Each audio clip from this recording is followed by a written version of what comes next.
Kristen has all the information. Oh my. She's the host. She's the host. Really intimidating, guys. How do you feel about it, Kristen?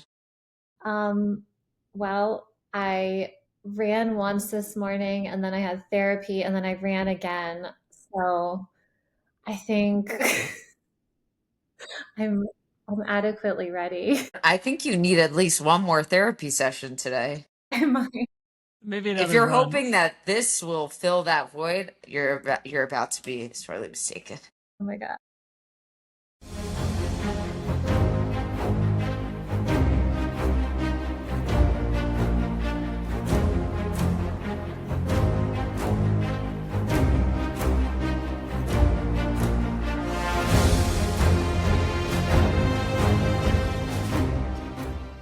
Hi, everyone, and welcome back to Between Two Coaches. We're on a mission to make fitness more human. Snark sold separately, but today the Snark is going to be sold by my co-host, Kristen. You go. Kristen. I'm just Sorry. Man, we're off the rails. I'm Coach Nick, everyone, and we're so happy to have you. If you haven't noticed, Amanda and I, are not your hosts today. We have a special host, and Kristen's here, and she is going to host. And we are the guests of our own podcast, where Kristen's gonna ask us questions and chat about everything. It's gonna be Freaky Friday on the podcast. It's crazy. And we're excited. But first, Kristen, why don't you tell all our fans a little bit about yourself? Wonderful. I've already been super awkward, so this is great. Um, I know you both from Instagram, which is lovely. I met you both there, and I have been so lucky to run with Nick, and I attacked Amanda with a hug right before the finish line at the New York City Marathon. So that's the only time we got to meet, but hopefully we'll get to actually meet at some point too. So I am a runner and a mom of 4, and I'm currently training for my second 100 miler, and that's consuming my life along with all these kids. So For break. All these kids. Yeah, wow. So that's 4 kids and a 100-mile race.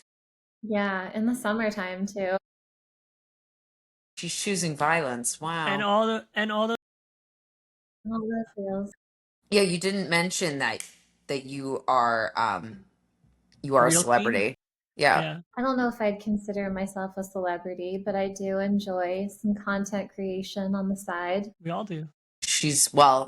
We all do, but Kristen's actually good at it. So that's the difference I between don't know. between us and High Priestess Kristen. That was a lovely introduction. So if you are not already following Kristen, by the way, you can press pause on this. I want you to press pause on this episode. Go on to your small screen, because I know you're watching us on your big screen. Go over to your small screen, type in Kristen Runs Wild, smash the follow button, and just mindlessly scroll for 2 to 10 business days so that you understand what you're about to get into with us here. And then come back to this episode on the big screen. Okay? So we'll let you do that. We'll just sit here and wait while you do that. I mean, I guess we could actually just keep going because you could pause, but we're literally going to sit here for 10 minutes while you do that. 10 minutes. Yep. Hey, Amanda. Yeah. How was your week? You said you had some stuff you really wanted to get into? I don't think that I said that. This podcast is recorded, so they can rewind and take note that I never said anything like that. I thought I heard you say that too. Yeah. Yeah. That both of you are not going to gaslight me into I swear you talking talking about life. Last time we spoke was Tuesday. We had a Patreon somewhere in between there. Oh, I was on CBS. I did a little television thing segment. called CBS. It's a little news segment. It was nice. That was nice. So that was a significant part of preparation and then execution in my week. And You're still not on IMDb, by the way. I looked. Do not continue looking. Stop I probably looking. will refresh a lot. Maybe you can Stop add looking. her. Oh, that's true. You can just add things. I'll probably Yeah, do that right now. that's a I good don't idea. think that's a good idea. What else has occurred? We had a lovely one. I attended my first book club meeting on Friday night. Hey, look at that. I love this book club because it's called the Silent Book Club, and we don't talk to each other. We don't have to read what somebody else is reading. And it's just an hour of time where I don't have to look at any screens and I don't have to interact with any humans, and I get to be lost in a book. And if you know a single thing about me, you know that that is my happy place. So that's another activity I did this week. So it's a club where no one interacts with each other and no one talks and everyone does whatever they want, but you're forget affiliated together. It's an introvert's dream. I love it. I think there should be run clubs like that. No one. I totally agree. I totally agree. Uh, I mean, the three of us can start chapters here in Yeah. New York. Well, two of us can. Me and Kristen can start our own Maryland chapters. Right. Silent Run Club. I love it. Quiet run club. No one talks. If you talk, you're banned. It's silent. It's silent run club, not quiet. Silent It's run club. silent. Sorry. But You're gonna ban everyone to first club meeting. Yes. And everyone's required to run in a single file. They cannot be like 4 or 5 people deep on the West Side Highway. That's another require. There are rules in the side. We'll have to make a separate episode about the rules for the Silent Run Club. okay. But I'm down for that. I think I've spoken enough about myself. I'm starting to You went get for like that itch. 2 minutes. I'm starting to get itchy. How about you? Let's start with Coach Nick. Coach Nick, happy belated Father's Day to Oh, a real one. thank you. It was a good day. Let's see. We had Father's Day, so that was fun. It was supposed to do. I think I talked about doing a 5K with my daughter. Well, she got a little sick. Also, we had some confusion between us on the distance a 5K is versus a 1 mile fun run. I think she thought the 5K was less than the 1 mile run. Metric system fail. So a little bit on all of us, but we were ready to do the 5K and then she wasn't feeling well either. And for anyone in Maryland or on the East Coast, it was like 60 degrees and rainy on Sunday morning. So it just wasn't ideal, which is for racing, fabulous. For my daughter, sitting around in shorts and a shirt, miserable. So we did the 1 mile walk. She like passed out all afternoon and slept and then felt better. So I think she was just a little sick. So we're gonna try a 5K another time. But we finished up softball. Her team won the championship. I have to still say that maybe I'm the bad dad, but like I struggle with 8-year-olds and rec teams and how involved parents are about winning. How involved coaches are in winning. Like the coaches started like bending the rules a little bit in the playoffs, like stealing. It's coach pitch. So like the kids were like running the second base before the ball was hit, or like advancing on errors, things we didn't do all year long, but like are kind of in the rules. So the coaches on the other teams were like pushing the rules, and I'm like, the kids are sitting here confused. The coaches are telling people to do things they haven't done all year. It's just like it's madness. And there was like several conversations with the umpire and the coaches, and the kids are just standing around. And I'm just like, what are we doing here? We're like, there's no trophy. No one wins. No one remembers who won a youth softball championship in the Perry Hall chapter. But yet, and like I get it, but like I don't know. Me, I'm just like my daughter, if she gets out or gets a hit, I just walk over. I'm like, hey, you did great. Are you having fun? Some other parents are like, hey, your swing's messed up, or what's going on? And I'm like, what are we doing, guys? I don't know. So I struggle a little bit with maybe I'm doing it wrong because every other dad's like so over involved, but I'm just like, I want her to love it. And I'll coach when she wants it, and I'll offer support. And if she wants to go practice, I'll play because I've played sports my entire life. I wasn't just a runner. I played every sport growing up.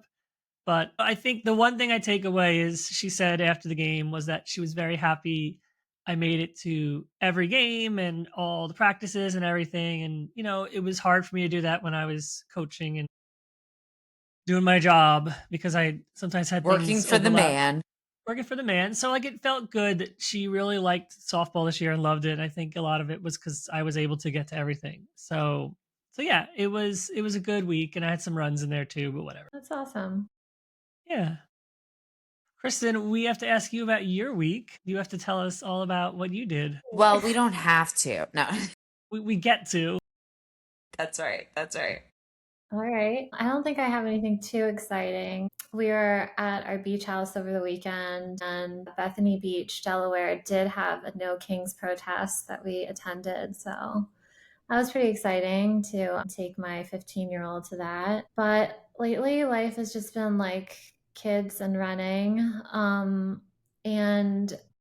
I don't know if you guys know this about me, but I got my master's degree in nutrition a few years ago.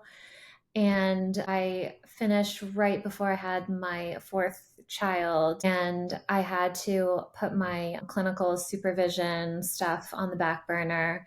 And then COVID happened and stayed on the back burner until just recently I signed up for clinical supervision.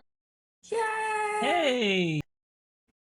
So I already got 300 hours of supervision when I was in school, and I need 700 more. So I started working on that recently. So just adding that to the mix. But it's been fun. I'm excited to Exciting. jump back into it. Yeah. And then you can jump into skinny talk. Yeah. No, she can be a food scientist. Yeah. Yeah. I don't currently have any plans to bring what I'm going to do onto social media because I feel like that's too much of a change from what I currently share. Yeah. Make another Yeah, I think account. that's Everyone needs like wise. 3 accounts. No, Yeah. we're don't do that. No. I'm trying protecting her peace with her 4 children, her 100-mile race, her 700 hours of super, and then taking on nutrition client. Yeah, she needs a space to just shoot the shit, and I love that. I love that you re-engage with that part of you. I remember you sharing that with me, that was something that you um had been educated in. I That's great. Yeah, yeah, I'm That's super great. excited. But you know how it is on social media, like even if you share that you had a gel on your run, someone's like, "Why did you do that?" So I'm like, I can't handle fighting with people about nutrition on the internet, so that's why I don't want to do that. No. Amanda I get fights to it. fight for everyone, so we're good. I do fight. I do. I really.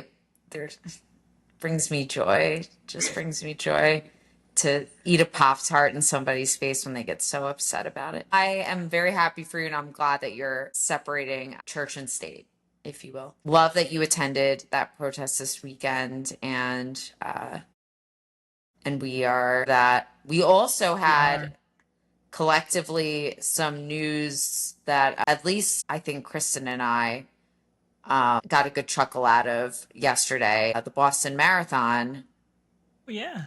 made some announcements about their rules and regulations, and all the cuckoo for Cocoa Puffs Boston qualifying time runners were in the comments ready to go and talk about how much they appreciated the change, being the change in downhill times, and how much some folks were really. I didn't actually read a lot of I didn't spend the first like hour in there, and then I was like, I'm not doing this after I made my first crack. I was like, yeah, you guys talk about what you need to talk about. But that's some running news. Yeah, that Yeah, is. It was wild. They had to do something because people are estimating the cutoff being another almost 6 minutes, 5 to 6 minutes this year. If anyone listening, don't take this as gospel that it is, but people run their data and can estimate. I don't know how accurate they are. So I'm not telling you you're screwed if you have 4 minutes. I'm just saying the time is getting faster, and there's lots of reasons for that. People are getting faster, more people are running, super shoes, but also here's a variable that they can control because it is impacting things. And there, for the longest time, people would be like, they'd argue, well, Boston accepts it, so it's fine. Well, now you need a new argument because Boston doesn't accept it. But at least Boston didn't ban those races Hmm. as qualifying because Boston has races that are not qualifying races for various reasons. You could get your course uncertified, you could do something wrong, your course could end up being short, like it happened to Atlanta this year. So there's various reasons why sometimes they aren't allowed, but they didn't disallow these courses. They just said, "Hey, you get a penalty." Someone said adjustment. Penalty sounds harsh. So you get an adjustment on your time. Just like a weird concept because you go run a 3:20 and then Boston's like, "Well, it's really a 3:30." And you're like, "Oh, thanks." That feels shitty. That's how it's gonna be, I guess. Honestly, people are like they're coming after Revel, but Revel's really the only ones that are making race courses that are 5,000 feet downhill. There's other races that fall in that other 1,500 to 3,000 feet one, like St. George's and others. Either way, I think it's good. I think they had to do something. You can still go qualify in a Revel race. Just you have to run faster. Yeah, Yeah, go team. Go team. I think it What were you was, gonna say, Kristen? I was just gonna say it was just funny how I felt like over the weekend on social media, it was like very political. Like all of us were like, okay, finally, we're going to put all our cards on the table of like how we feel. And there was like a lot of action with that. And then Monday came and things were like kind of chill and quiet on Instagram. And then Boston posted, and everyone's like, all of us like ran to make reels. Like, I can make something funny out of this. Yeah. Kristen was she 5 led the minutes. troops within 5 minutes. I was like, all right, I have 7 minutes to get this out. Yes. Yeah. I sprinted all the way to CapCut and I was like, where's the popcorn template? Like, get that up immediately. Fast can I get this out? It's No, so I funny. think I think we all did well. Yeah. Yeah. I only had I don't know any of I genuinely I shared this on my Instagram stories. Kristen is a just a little ultra runner who runs marathons just for fun runs. But I've shared that I personally don't give a single fuck about Boston Marathon and just the I think that we have a lot. I understand though why other people do, and I've trained runners to qualify for it, and I get it. I understand it. I just personally don't need to be invested in the BAA and everything around it. So it actually like tickles my tits that something like this happened. And I only know of like the folks who genuinely only run downhill races to get faster times to qualify whatever from Reddit and like my athletes forwarding me these quote unquote Utah girl accounts. And if you we did a podcast with Motherhood Running, who's a Utah runner who is not in that same, or she doesn't put herself in that category because she doesn't. You can listen to her case on our episode. So anyways, some of these real life Utah girlies started to like write. I was like, I don't know who you are, little girl. I did see that. One of them responded. And she wrote like a 4 paragraph response. Ooh. And I'm like, who are you? And then Carlos, I think, had to tell me, he's like, oh, she was somebody who she was yakking after the Brooklyn half with us. I was like, what? I was like, oh my God, this poor girl. I was like, I don't know who this is. I was like, it's a joke, sweetie. It's a joke. Take care. Take care of yourself. So everyone takes running a little too seriously sometimes, and we just gotta laugh. We gotta laugh, we gotta make memes, and we We gotta do. keep it moving. Yeah. I mean, that whole clique is like a whole different side of social media and running, and Mm, we've all seen Reddit. yeah, we're we Yeah. I think it's time that we turn the episode over to the actual host of the episode. Surprise, secret host. All right. Pressure is on. Well, we got you all warmed up. It's like a Okay. comedian, right? When they start, they make fun of people and then they're ready to go. Okay. All right. Well, speaking of social media, I wanted to ask both of you what your opinion is of like social media and running and how that has evolved over the years, because I have been posting like running selfies and stuff since Instagram was born, and they were, Instagram's terrible filters. We would throw on a selfie or a picture of our shoes to say we went running. And now it's become like we need a whole reel of you getting dressed and then giving out every mile split and then coming home and stretching. And it's changed a lot. So I want to hear your opinions on the evolution. Yeah, I can start. I was posting, I think I have an Instagram account in like 2016, a little afterwards. And yeah, the posts were generally literally, I remember people used to just stand in front of their house. They'd put up their hand with how many miles they ran. Every day, you could look at their feed for 3 months, and it would just be, weather would be different, same house, maybe the decorations would change behind them, but it's the same thing every day, and they just post about their run.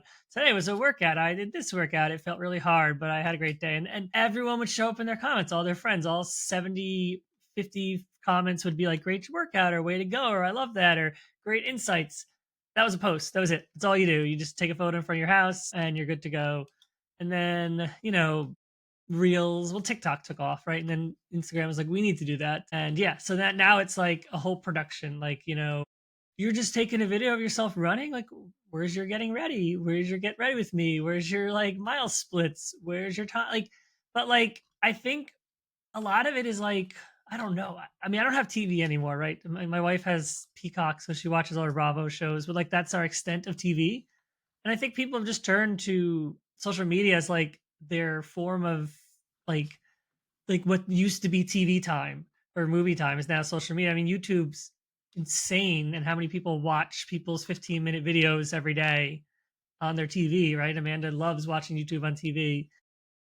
So I think like the production of it all has become like people just want to watch like someone tell a story, right? And if the story is they're getting dressed and they're running and they're showing some splits, like, and then they're stretching afterwards, and then some words in the caption, people are like, oh, this is entertaining, but then half these people, as you get further along, have a production crew following them around. If you were to watch them on the street, you'd see like 3 cameramen on bikes and all this other stuff. So then we get into a whole nother level.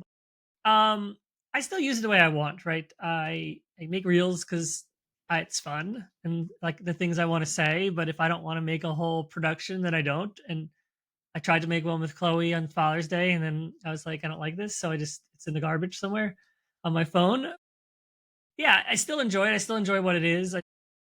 I'll skip through things I don't want to watch, and I'll watch things I want to watch. But yeah, it's different. It's easier to get new people to see you, but at the same time, then you lose all the people you want to see you. So I'm going to say two things on this. One of them is a fact, and the other one is how I feel, and it's going to be a little controversial, but not to either of you, and maybe not to you, dear listener. So the first is that I've been on Instagram since, and I know this because I had to fill out some survey, since 2015, and I was not a runner until years after that. I was not a runner actively on social media until probably the pandemic. I was running before then, but I was not telling anyone about it because I was like, this, who cares? That was my community. They were people I knew. So that's why I started my social media, just as a friend zone. The second thing I will say about social media and running and what the algorithm rewards is a certain aesthetic. I think that runners who tend to fit a certain look, similar to the parallel between a runner and a fitness influencer, right? Somebody who has thin privilege, they're probably white, they are attractive, conventionally attractive. The algorithm loves to promote this kind of content when it comes to quote unquote run talk or running on Instagram. And I noticed that a lot of the content on there that gets a lot of views and a lot of eyes isn't exactly intellectually stimulating. It's like my 5 to 9 before my 9 to 5, and it's a girl in putting on her sports bra, and 2 seconds later she's putting on her long sleeve and tucking it into her leggings, and 2 seconds later she's putting her braid up, and 2 seconds later She's out on the run, smiling with this beautiful valley behind her. And 2 seconds later, it's like, it's very, and maybe that's just my taste. Like, that doesn't do it for me. That's going to be an immediate scroll away for me. This very carefully curated content. And while all of our, like, I think all of us put work into, I mean, Kristen, your content is fabulous. I know you put work into it, but it's also incredibly relatable and feels more like I can kick back on the couch with you versus like this really curated experience that I see a lot of what running has become on social media. I think you perfectly described it. And I think at times, like my content creation brain, sometimes I see stuff like that. And because I have 4 kids and a husband, my house is always a mess. And I'm like, I can't aesthetically get ready for this run. Like, I am walking around with my phone flashlight, like tripping over shoes and crap like everywhere and just trying to get out the door. And I don't have usually a beautiful valley and mountains behind me. I'm just No, we running don't. my suburban neighborhood streets. So yeah, there is something like very aesthetic that is like a formula that people are following, and those accounts are growing super fast, and they aren't necessarily like adding a lot of value. And I know I post just funny, nonsensical stuff, but like, what is that? It's just something pretty to look at, I guess. Yeah. Yeah, but I'll play devil's advocate a little bit. Like, we sometimes say the algorithm rewards, but like I people like, it's been proven with a lot of data that people in really nice looking homes, do better on content. When you have this background of this magnificent kitchen or this magnificent home, that content slays even if it's garbage. And this is why people rent homes. I feel like we heard of this mom who like rents a home out every day and goes there. I don't know who told me this, and like goes to this house and films content there and then leaves this house and goes back to her house. And like, I don't even think she's the only one. Probably hundreds of moms, thousands of people are doing this. And when I think of Horrifying. and it's horrifying, but at the same time, I don't think it's the algorithm is doing what the people are telling it to do too. Like, at the end of the day, the algorithm is designed to make people stay on this app. So the algorithm learns from all these people who want to see nice houses, nice valleys, you getting dressed, mindless information, want to be entertained. This is why Bravo shows crush. This is why this kind of reality TV exists, right? And this is what people want. So like, we're all programming this algorithm. The algorithm isn't like deciding, like Instagram sits there with these bunch of men in a room and they're like, we'd like to see this, do that. That's what they thought, like, then no one, the algorithm is stinking. We'd all just leave the app. So like, it is literally designed to make you use as much as possible. It is learning. It is scary how much it learns, but like, the people are telling the algorithm what they want to keep seeing, so they'll stay on this app. So to your point, Kristen, yes, people are manipulating. They know what it wants, so they do it. But everyone's programming it to do exactly those things. Mm-hmm. Yeah, that's a good point. Yeah. All right. So moving on to my next question then. So that's how like social media has evolved. How do you think you both have evolved as coaches over the years? Mandy, you want to go first? How I've evolved as a coach over the years, I think I love that question, and I like it because it's making me think. As you can tell, dear listener, we are not prepared for these questions as we normally are in our Google Doc. I had no idea what Kristen was about to ask. Sincerely, I had no idea. I can go first if you want. I will let you go first. Okay, good. Yeah, Uh, yeah. yeah. So for me, when I started in 2018, I think I really thought everyone just wanted to run fast times and they were hiring me to do that, and that my job was just to produce a result on a clock. Early on, like, I would get really upset and feel like I failed if an athlete didn't run a good race, and like feel like I'm a failure as a coach and have all this coach guilt. And I think it took me, and I came from a background of like elite runner, like, running fast times, like times mattered, and that's what I cared about, right? So, but I know when I had a coach, I never got upset with him if I didn't have a good race. I was like, oh, it's me. Like, something didn't happen. That's okay. But early on, I really thought like that was my job and that people were going to fire me if they didn't have a good race. And I learned as I got more and more athletes, as I got more and more involved with the community of running at all levels, that like people just want someone invested in their life, right? They want someone on their journey with them. They want to feel like you're showing up and yet you care and that you're there. That was like something I was good at, but like I wasn't thinking that that's what mattered early on. I was really thinking like I got to get you to run fast. We got to get those times. We got to do this. We got to do that. Or we got to make sure we have a goal race so they're excited. Yeah, like as I've grown, it's been how can I show up in this person's life to support them through it all? How can I be involved and make sure they know that they're feeling supported through their toughest moments instead of like, even if they have a bad race, like too many coaches are scared to show up and they're like, "Oh, I'm not going to say anything. Like they're going to be mad at me. Like they want some time." Like absolutely not. Like, you get in there and be like, "Hey, how are you doing? Like you did your best." Like, if they don't want to answer, they don't want to answer if they're working it off, but like they want to know you're showing up and that you're there, right? And so for me, it's just been the investment level and how to show up in an athlete's life and what really matters. I think running has been through a boom, and that means a lot of people are running now and they're running for different reasons. And at the end of the day, they all just want someone who cares, who has some knowledge, and who's in their corner. That's what I think a lot of old head coaches aren't getting.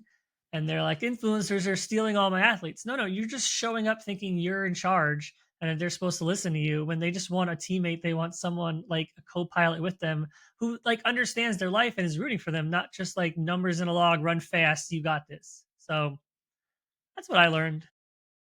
What I started working full time in fitness, I think in 27, I know in 2017. A little bit before then, I had been teaching part time. And the biggest moment for me in my growth as both a fitness instructor, a personal trainer, and a run coach is that I stopped complicating a lot of how I programmed.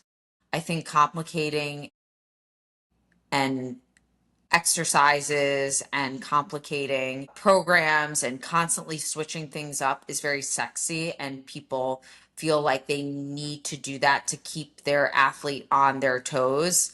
But repetition works, and repetition works in strength training, repetition works in running, repetition works in really any modality that you're engaging in fitness. So that would be the first thing, is that I really became more who I was, which is just a simple, bare bones, minimal type of fitness professional. And people gravitated to that because they didn't like their brain wasn't in overdrive. So that's one. And then the second thing I will say is that talk a lot less. It's been my biggest in terms of my growth, not only as a fitness professional, but as a human. I talk less, I listen a lot more, and I leave space for silence, because what I noticed is that people, they have something they want to share, but they need the space to really process it themselves and express that. I love that. I love both your answers. They're so beautifully put, and I love how you both have evolved. That's amazing. Like Pokemon. I think that's so cool. I remember when I was getting my degree, and I had this one professor who was a naturopathic doctor, and he said that he thought like when he graduated, he knew he would know exactly what to do to help his patients. And then he started working with patients and he's like, I have no idea what I'm doing. And I feel like it's the same thing with like Yes. anything where you work with people, that it takes that experience of like what works with them and kind of finding your way and figuring out each individual and what works. So I love how you both have evolved. Amazing. You. It's I like beautiful. Nice that. host. Yeah. She's top tier. Nick, I don't know that you're gonna last after this episode. Amanda Kristen show. Amanda and I didn't tell you, but this is actually like a hostile takeover. We're pushing you out. Um, It looks a little nervous there. Okay. okay, along the same lines, is there any advice that you give to your athletes that you don't take yourself? I can go because Amanda always needs to. I'll kind of work through it. So I think for me, a lot of it is I don't. So I do. My athletes sort of notice this though. I'm not the best at taking like water bottles with me on long runs. I rely a lot on water fountains or my own. Like when I do local long runs, I'll go to my house like 4 or 5 times instead of grabbing a water bottle or still like store one on the side of a loop because I'll run like a half-mile loop like 10 times to get 5 miles because I'm crazy like that. And I'll just have the water bottle sit in the corner. So I won't carry it, but I'll have access to it. But I'll sometimes go and meet runners on places where there may not be that same level of water bottle experience. And they'll be carrying and I won't. And I'll feel like, then I'll be like very adamantly in my newsletters or comments to athletes, make sure you bring your water bottle, make sure you drink your high, have your sodium and electrolytes. So sometimes I feel like I am not following my own advice with them while they're doing it with me. And then it feels like, oops. And then they're not going to do it because I'm not doing it. So I have to get better with that. But that's definitely something I could do better with. Okay, I like that. To genuinely say that I don't give advice out that I haven't done or don't do myself. I have to admit though, there's one. Miss Perfect over here. No, it's not perfect. So this is where it's not advice. So this is where there's an asterisk. I program for all of my athletes get strides and speed work, and I don't. I actually just started doing any speed work like this half marathon last cycle. I don't want to do. I don't. I can't actually think now that I'm outing myself. When was the last time I did a stride? I don't remember. I actually don't think I've done strides, and I don't know. I don't know. So I like to, and it stems from a place of I don't care. Yeah. I want to enjoy, like if I, like this morning, I went out for a 5 mile run between teaching spin classes and coach. Like, you know what I want to do in those 5 miles? I want Run fast. no, I don't. I just want to be in my place of yes with the audiobook in my ears. And I don't want to hear at that point 3, 2, 1 or whatever chorus tells me. And then I have to go run fast for 20 seconds up a hill. I don't want to do it. So I'm not. So like, I'm not doing that. I'm sorry, everyone. Yep. So what you're learning is don't carry water bottles and don't do strides. I respect that because I hate doing any form of speed work also. So I just want to run. Good. I just want to enjoy my run and not suffer. Yeah, I just don't want to. Good. Yeah, I think we're okay though. I don't see I any like speed issue. work. That's It breaks good. up my run. It's like the run's over quicker and it feels like that the run was like I got all these miles in and like I didn't even realize it. Yeah. I like the feeling of like accomplishment that comes at the end of the speed work. I Yes. don't like actually doing it. Maybe you need to like train your brain to like only acknowledge like the feeling of accomplishment and not actually doing. Yeah, like rewire your brain. I Just do. feels I like don't all the think time you're just like, oh, I accomplished something. Oh, I did it again. You don't I have to don't do know. anything. I don't know I'm gonna do that. We'll consider it, Nick. Yeah. All right, Thank you. on your new podcast without me. Okay, next question. Would you rather run a race with someone who never stops talking or someone who refuses to speak? I feel like you'll have two different answers. Yeah. Wait, the last person refuses to speak. Yeah, someone who doesn't talk at all or someone who never stops talking. Well, point. So if the person doesn't, well, yeah, I don't. So I think I'd like the person who's like quiet because I'd like to talk. Okay. So like I want to Yeah. talk the whole time, like because someone else is talking the whole time, and I can't get my issues in. Then like, How why long am I is the even here? race? How long's the race? Say Let's 100 go for miler. marathon. Oh, a It's marathon. a it's a marathon? I still like. I mean, I don't mind driving the conversation, and like the whole point of running is it's cathartic. So like, I want to like give all my issues out, right? Like I have a lot of issues, and the whole Wait, point I'm wait. here is like I just want to talk That's through. not that's not the whole point. Well, someone else would love to hear about all my problems. That's why they're running with me. So I want to share them all. So if they're quiet, I get to control the floor of conversation. And so I'll talk a lot. Uh-huh. Okay. Well, I can do without anyone talking for It's boring. hours. I can go for hours. But what I will also say is that I love doing there's like a small group of individuals who I really love running with, and they happen to be such good conversationalists that I just love, I don't mind listening to them. I did, Carlos paced me for my half marathon, so it's not a marathon. And I very vividly recall him asking me a few days before, because he paced Paisley for the Boston Marathon. He goes, "So are we talking at all?" Or like before, he goes, do you want me to talk to you or do you not want me to talk to you? Because Paisley, and it was just so funny. I said, because Paisley didn't want to talk. Like I don't think, I was like, Carlos, let me just make myself perfectly clear. I'm the one who's going to be running hard for the half marathon. If I'm able to talk, am I really running the half marathon hard? Like, I'm not interested in having a conversation with you.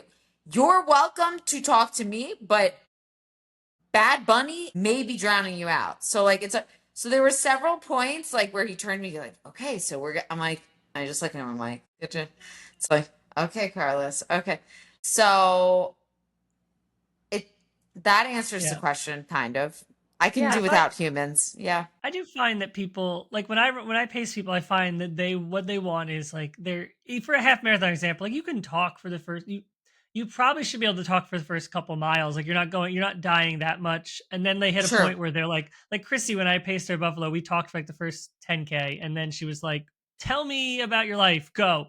And then like I talked for like 5 miles straight. And I think she just popped out a couple words. But she like asked me something like, literally tell me everything about your new job, go. And I think it was her way of being like, just talk a lot, please, because I don't want to worry Distracting about me. this anymore. Yeah, yeah. So I find a lot of people always tell me like get to a point and then just talk, like just tell me anything, tell me everything in your life. And that's like for me it's like joy. I'm like, you want me to tell you every detail of my life, say less. I love Kristen, that. are you a talker? Now I'm turning it on to you. I'm just curious. Like, it depends who I'm with. I am an introvert, but I can be extroverted with the people that I'm like really close with. So I have run races with friends where we have a good understanding of like we're going to talk and then we might reach a point where we don't want to talk anymore and we're okay with that. I have run with people who I'm not as close with who want to keep talking to me or keep checking on me or whatever, and that ends up making me feel more drained and like kind of stresses me out. So it really depends. I feel like what you're both talking about, it's like almost like with your Uber driver, you should set a preference, your conversation preference. No conversation. And you should be able to do that with your running friends. Like, I'm going to need Love no that. conversation today. Yeah. So it depends for me on who I'm with. Yeah. That's a good answer. Yeah. All right. Okay. So imaginary scenario. I'm at mile 85 and I am crying. This is based upon true events. I am crying and I want to quit. What are you going to say to me? Oh, you're gonna call me? Yeah, I'm going to call you both from the Redwoods. All right, I'm gonna get my answer That'd ready. be so great. That'd be so great. I would, you're crying, you want to quit, and I'm gonna say to you, you've just worked your ass off for 85 miles. What is 15? What It's a is lot. 15 miles? Amanda. It's a lot. It's like You're going to 15% of the get race. through this. You're going to get through this. You've done this before. You've done 15-mile runs before. Even if you have to walk, you're going to get to that finish line. Okay. I like it. Have you Nick? eaten something? Have you had something to eat? I might need to eat. That might be what it is. Yeah. Okay. You need to eat Um, something. Yeah. I would say, what would David Goggins say? And he would say to keep running, right? No, I wouldn't say that at all. I'd say, I'd say you're doing amazing and that, it's okay to walk a little bit and to cry and to enjoy this moment because, like, this is part of the journey, right? And so this moment you're in will be something you'll reflect back on later when you accomplish this thing and you finish and you'll say, hey, I had this big moment and I overcame it. And this is part of the journey, right? The journey doesn't happen without steps along the way that are super hard. And Mhm. so instead of looking at this as like defeatism or I can't do it, it's okay, this is just another barrier, right? This is another thing. and I'm going to walk, I'm going to eat, I'm going to do whatever I need to in this moment to get past it. And then I'm going to look back at that and say, wow, I overcame that. I'm amazing. Look what I did. Those are such beautiful answers. Thank you guys. I was hoping one of you would tell me to stop being a little B word. No, we won't say that here. But we We're may saving that for on, the actual. Yeah, we're gonna say it yeah, for the call. Can you three-way us in when you call? Yeah. please do. Please do. It's gonna be like 3 in the morning, Amanda. Though. I don't mind. I Okay, want, I'm okay. I'm up to teach like some class probably. I'm for okay with it. sure. I I'll be in want the Kristen studio. to thrive. I want Kristen to thrive. Well, you guys are the best. I loved both of those answers. I'm gonna put them in my memory bank for race day. Thank you. When is the race, by the way? Remind me. August 7th. August 7th. Okay. Yeah. Yep. Yeah. So that's all the questions I have for you both. Perfect. We love them. They were so great. I think, Coach Nick, it's only appropriate Did we give her the secret that we questions? ask our hosts Yeah. the Now secret we're guest flipping it back. question. Now we're the host again. We're taking it back. All right. So these are the secret questions. There are wrong answers. No one's ever gotten one wrong yet, but you could be the first. So here we go. Question the first. What's the best piece of advice you've ever received? So, kind of similar to what I just asked you guys.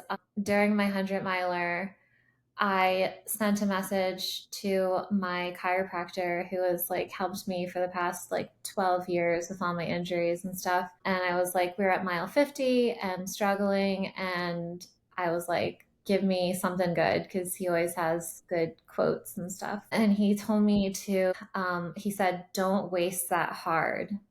He's like, look at all the miles you've already run and don't waste that and give up now. And I just love that so much. It's like simple, and I think it applies to like anything in life. Like we all know healing isn't linear no matter what you're going through. And like that reminder to not waste all the hard work you've already done, even if you hit a low moment. Great. And that's exactly the right answer. So you got that one. So good job there. Question the second. What's one thing that people are generally surprised to find out about you? That's hard. I feel like I'm not that interesting. I don't have anything good. I grew up on a Christmas tree farm, and people are like, "Oh, that's cool, like Taylor Swift." You must love Christmas.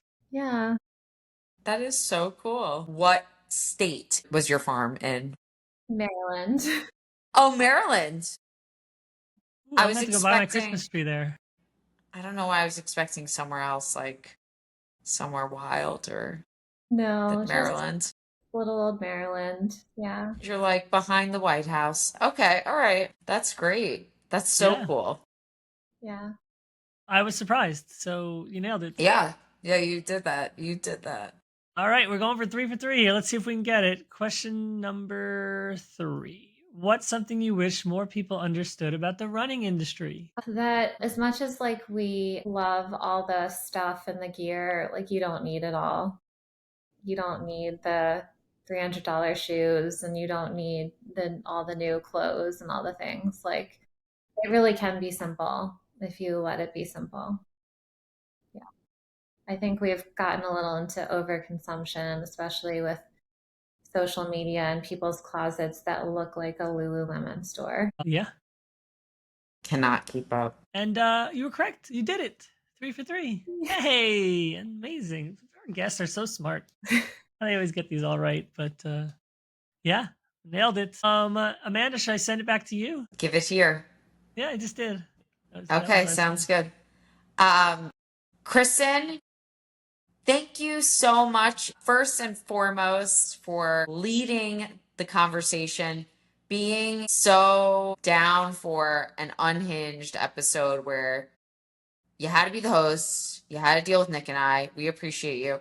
I already gave folks your Instagram handle. Is there anywhere else that you want people to find you? Kristen Runs Wild is your Instagram handle, yes?